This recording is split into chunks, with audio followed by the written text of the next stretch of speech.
Bonjour bien-aimés. Vous savez, nous vivons un moment difficile, une période de psychose, une période compliquée pour l'histoire de notre planète. Pourquoi? À cause de ce phénomène que nous appelons tous ce virus, coronavirus ou la COVID-19.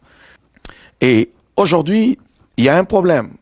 Quand il y a un virus, lorsqu'il y a une grippe, lorsqu'il y a une maladie, il faut un remède. Et le remède, c'est soit un médicament ou un vaccin. Et le monde est en train de travailler d'arrache-pied afin de se trouver un vaccin qui pourra contrer, qui pourra stopper cette pandémie. Mais nous voyons aujourd'hui que cette histoire de vaccin a suscité déjà beaucoup de problèmes. Il y a eu beaucoup de choses qui ont circulé sur les réseaux sociaux par rapport au vaccin et par rapport au continent africain. Nous ne pouvons pas accepter que les Africains soient des cobayes pour le vaccin de la COVID-19. Et ce qui me désole encore aujourd'hui, c'est de voir des éminents hommes, des gens comme le docteur Muyembe en République démocratique du Congo, qui ont lutté contre Ebola et qui ont trouvé même des remèdes contre Ebola, mais cependant aujourd'hui qu'on veut utiliser pour introduire encore ce vaccin-là en Afrique. Écoutez, réfléchissons.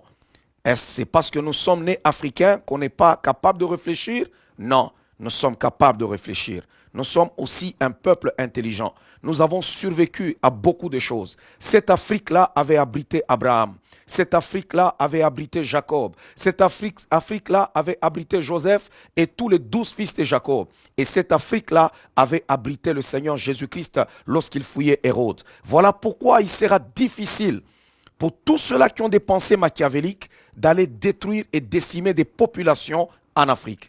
Si nous regardons aujourd'hui, l'Afrique n'est pas tellement touchée.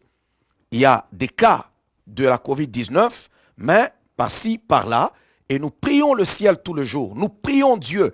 On a fait des chaînes de prière pour que cette pandémie n'arrive pas tellement en Afrique parce qu'en réalité, elle tue, elle fait des ravages. Nous en sommes tous témoins. Nous voyons ce qui se passe en Italie. Nous voyons ce qui se passe à Londres. Nous voyons ce qui se passe en Espagne et en France.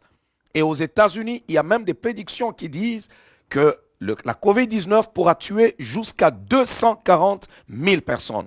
Mais cependant, l'Afrique n'est pas encore touchée pour le moment. Il y a juste des cas rares par-ci, par-là. Il n'y a pas un seul pays pendant que je suis en train de parler qui a un cas de 1000 morts. Et tout d'un coup, il y a une sympathie soudaine envers le peuple africain. On veut d'abord tester le vaccin sur les Africains. Pourquoi ? Cependant, il y a des gens qui meurent en Italie, il y en a qui meurent par milliers en Espagne, en France et partout aux États-Unis et même ici au Canada. Mais tout d'un coup, il y a un amour, il y a une fausse compassion envers les Africains. Cela pouvait ouvrir les yeux aux Africains. Comprenez très bien, l'heure est grave, le temps sont durs, l'heure est très grave. Il y a toujours des gens sur les réseaux sociaux lorsqu'on parle, avant même la pandémie, la population africaine ou si je peux appeler ça la démographie en Afrique les dérangeait. Ils trouvaient que les Africains étaient trop nombreux et qu'ils devaient travailler sur la limitation de naissance. Il y a eu beaucoup de ces choses qui ont circulé et il y a des gens qui ont fait circuler ces choses. On a cru peut-être que c'était juste utopique, mais en réalité, c'est en train de faire son chemin. Je demanderai à tous les fils d'Afrique de refuser que le vaccin puisse d'abord être testé sur les Africains. Parce que s'il y a des gens qui ont besoin de tester ce vaccin, ce sont les Européens. Parce que pourquoi? L'Europe, c'est même l'épicentre de l'épidémie. C'est l'épicentre de cette COVID-19.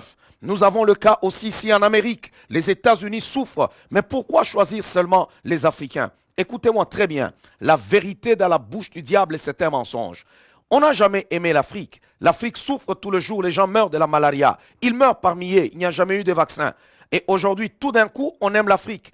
Il y a eu plusieurs morts en République démocratique du Congo, plus que même l'Holocauste juif.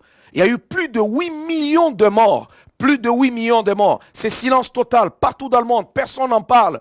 Personne n'a jamais levé le petit doigt pour dire « Nous devons stopper cette hémorragie. Nous devons stopper ce massacre. Nous devons stopper ce génocide. » Personne. Mais tout d'un coup, il y a pandémie. Les gens meurent ailleurs. Mais on veut aller tester le vaccin en Afrique. Nous refusons cela. C'est une insulte contre le peuple africain. C'est une insulte que nos dirigeants puissent quand même avoir de la fierté, puissent avoir de la dignité, de dire non. Nous voulons d'abord que ce vaccin, on ne refuse pas un vaccin. On ne peut pas refuser un remède. Mais du moins, testez-les d'abord là où ça a commencé, soit en Chine. Testez-les d'abord là où il y a des problèmes, soit en Europe ou en Amérique. Et après, nous les Africains, nous prendrons ces médicaments. Mais pourquoi tout cet amour soudain envers l'Afrique? Alors, bien-aimés, lèvons-nous tous ensemble, peuple noir, peuple africain, avec fierté, avec dignité, pour dire non à ce vaccin. Nous ne sommes pas des cobayes.